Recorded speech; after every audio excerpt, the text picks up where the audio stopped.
Bienvenue dans Info en Air du jeudi 14 mai. Pour commencer, le déficit budgétaire qui s'établit à 15,5 milliards de dirhams à fin avril. C'est presque 4 milliards de plus que durant la même période un an auparavant.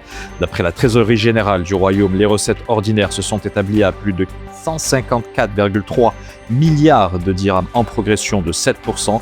Quant aux dépenses, elles ont cru sur la même période de plus de 12% à quelques 219 milliards de dirhams. Le recours aux solutions d'intelligence artificielle constitue un levier clé pour améliorer la fluidité et la performance des opérations portuaires, une position défendue lors des Logismed Innovation Days, organisés en marge du 13e Salon international du transport et de la logistique pour l'Afrique et la Méditerranée. D'après les intervenants, le développement de solutions basées sur la digitalisation, l'IA ou encore l'Internet des objets ouvre des perspectives importantes au niveau des ports. La taxe de 2 € sur les petits colis mise en place en mars en France aurait rapporté 2,3 millions d'euros par mois. C'est bien loin des prévisions budgétaires, en raison notamment des moyens de contournement adoptés par une partie des opérateurs, à l'instar de Temu, Shein et AliExpress, qui se sont mis à envoyer des petits paquets dans des hubs hébergés par d'autres pays européens avant de les acheminer jusqu'en France par la route.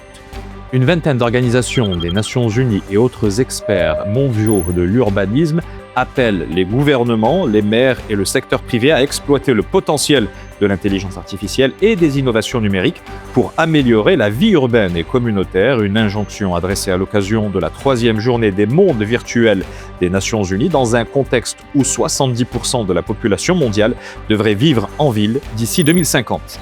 D'après l'OCDE, la production agricole de ces pays membres a augmenté de plus de 30% entre 1990 et 2023. Dans le même temps, la surface agricole a diminué.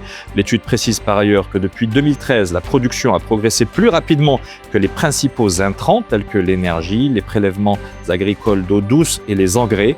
Le rapport relève également une stabilité des émissions totales de gaz à effet de serre d'origine agricole depuis 1990, malgré la croissance de la production.